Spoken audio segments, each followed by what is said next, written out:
Hello guys, welcome back to my channel. Time and money to have the best experiences. Team on. So today we are going to delve into a little different topic than the usual topics, that is decision making. Decision making is a very important topic that many of us either neglect or never being taught.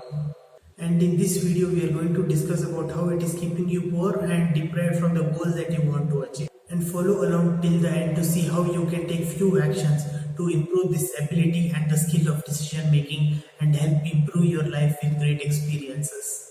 So decision making starts right from the day you are born until the day you rest in peace. And few of these key decisions that you take will alter your life and your life path. So you might say the decision that you take when you are a child might not affect you. So too few decisions that you took might not have been taken with the right mindset or with complete hosho havas. And truly there would have been few decisions that you would have taken or anyone would have taken when they were not in the correct space of mind, as well as not being completely aware of their surrounding or about themselves. So this can range from your childhood where you did not completely have the understanding of this world about yourself, and also in situations where you were completely not yourself or missing the knowledge needed to take the right decisions. And then there are various theories on decision making and how to execute the decision, etc. And few theories we can look at it. One of the important commonly accepted decision making skills is being aware of the complete data and information that you need to take the right decision.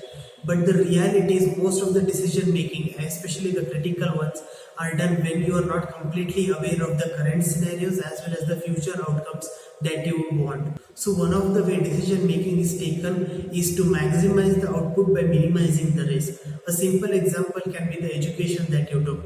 While undergoing the education, you might have selected a stream which you thought has a great potential, as well as a place where you have good employability, as well as a place where you think you can learn and grow yourself as a person.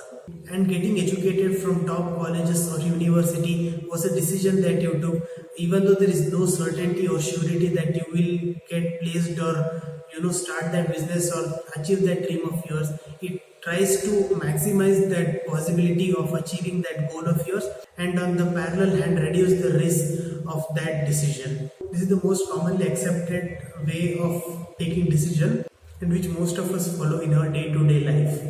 And then many other decision making skills were built upon these topics.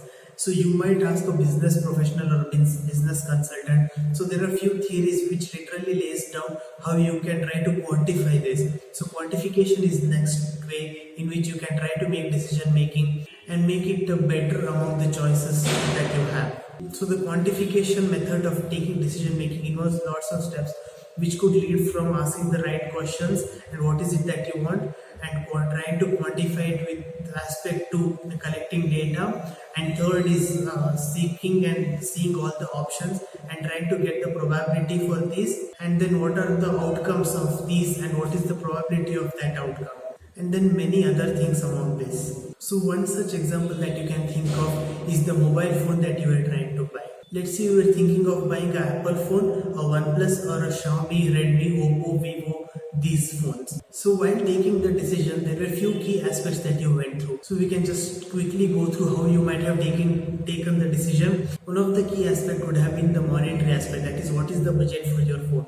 Second are the key features that you expected. And then what is the purpose of using this phone. So the factors for considering what is the purpose of your phone would have been basic needs like calling, messaging, etc., to consuming data, to using Instagram, WhatsApp, Facebook and other social media, to something much more advanced where you're trying to do some data computation or using phone as a tool to earn money. And then another aspect is reliability and what is the duration of life you want to hold this phone for. Few phones which I do not want to name are notorious for not lasting for more than 1 year at max. Once you had these requirements laid out, now what you proceeded to do was list out, or for that matter not necessarily list out in a physical form but mentally thought what are the pros and cons that these items are meeting. And another key aspect that many of them won't actually think but would be running behind their mind is the brand value and the value and the perceived value that they are getting from it.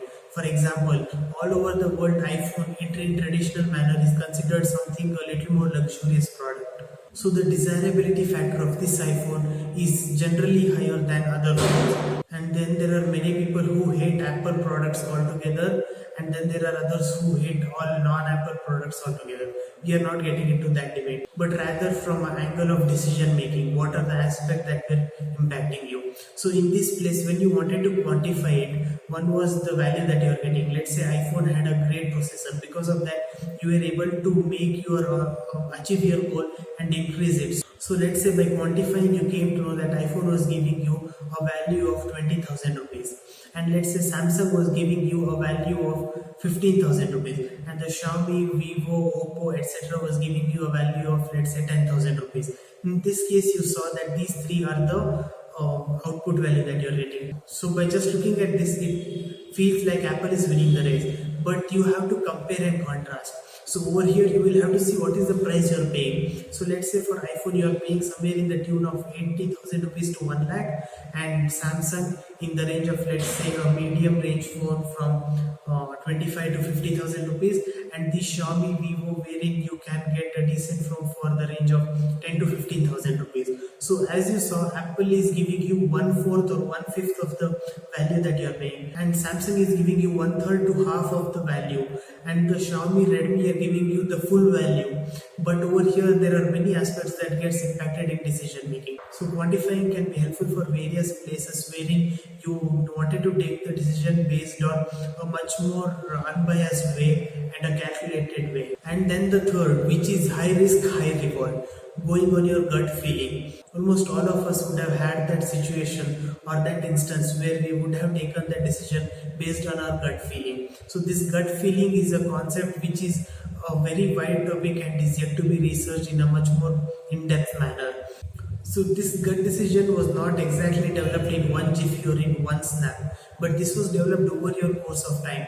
This gut feeling is nothing but a sum of your past experiences and the knowledge that you have gained till now and your future expectations.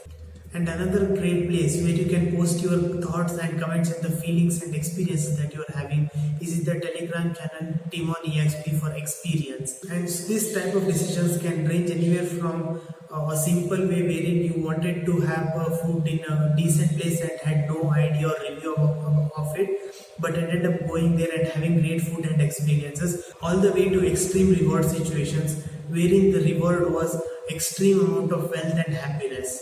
You took that plunge of switching career or starting that business. Truly, there will be situations where everyone will face difficulty and there will be ups and downs, but a sum total or the net benefit of positive returns is what we are expecting. And on the other end, based on the gut feeling that you had, you ended up taking that decision that you regretted for a very long time. Also, comment down below what are the key decision making techniques and the methodologies that you are using and which you think are important for people to know, and which is helping you make a great difference altogether. And while we are talking about this, make sure to like this video and join the Telegram channel where like-minded people are coming together and sharing the knowledge and posting about their experiences that they are having with their time and money and the decision that they took and how it is helping them achieve the life they want. And while we are discussing, it becomes very important to also discuss about decision making and its implementation. Comment down below if you want to learn more about how implementation and how to proceed about going to implement and executing the decision that you take. As well as while taking decision and decision making, it's important to not fall trap to this concept of analysis and paralysis. A oversimplified term would be over-analyzing and not actually taking the decision. Many of us would have ended up in a situation at least once or twice in our life wherein we wanted to take that key decision and did great amount of analysis, but we're not able to take that decision either because of laziness or the fear of not making it, or the risk associated with it was extremely high.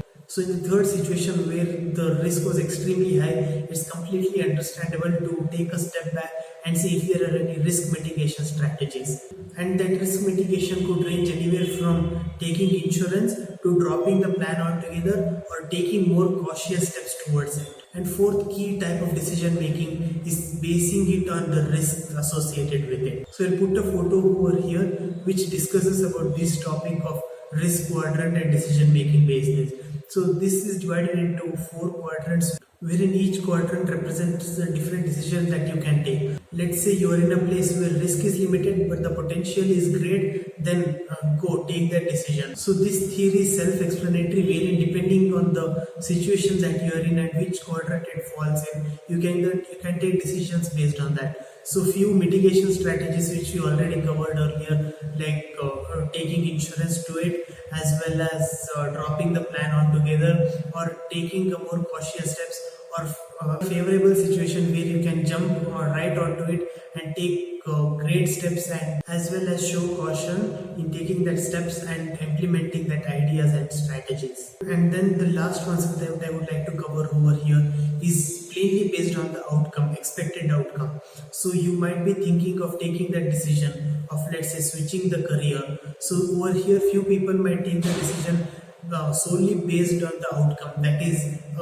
easier way to put that is the salary that you are expecting. Let's say you were earning 10 lakh rupees and by switching this career you are getting 20 lakh rupees, and just by going with the expected outcome it's double your income. It looks great. A big pitfall over here is not considering other aspects which can affect you.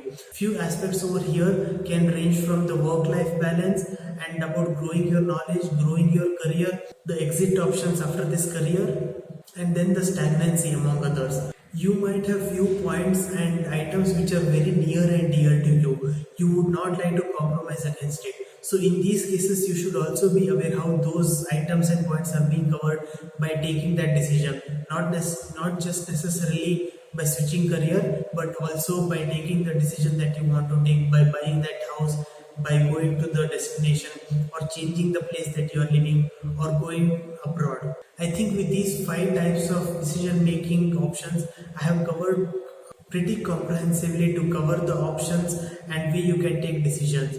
And these decision making skills are not learned in one day. As the saying goes, Rome was not built in a day. Similarly, you have to take multiple decisions and act towards it. And additionally learn about it from various sources, be it in form of reading various books, or reading about blogs, articles and watching vlogs, or from getting educated. And not just in traditional form, but also in much more upcoming and new ways and technologies, be it in terms of online learning or self-guided tutorials or the courses that are being done by great people. And another important place where you can learn decision making is by contacting the mentors and the people that you aspire to and learn from. So they would have a ton of experience and ocean of knowledge which you can use to catapult your decision making abilities and the skills, as well as help you in taking the right decision, as well as develop your own skills in it.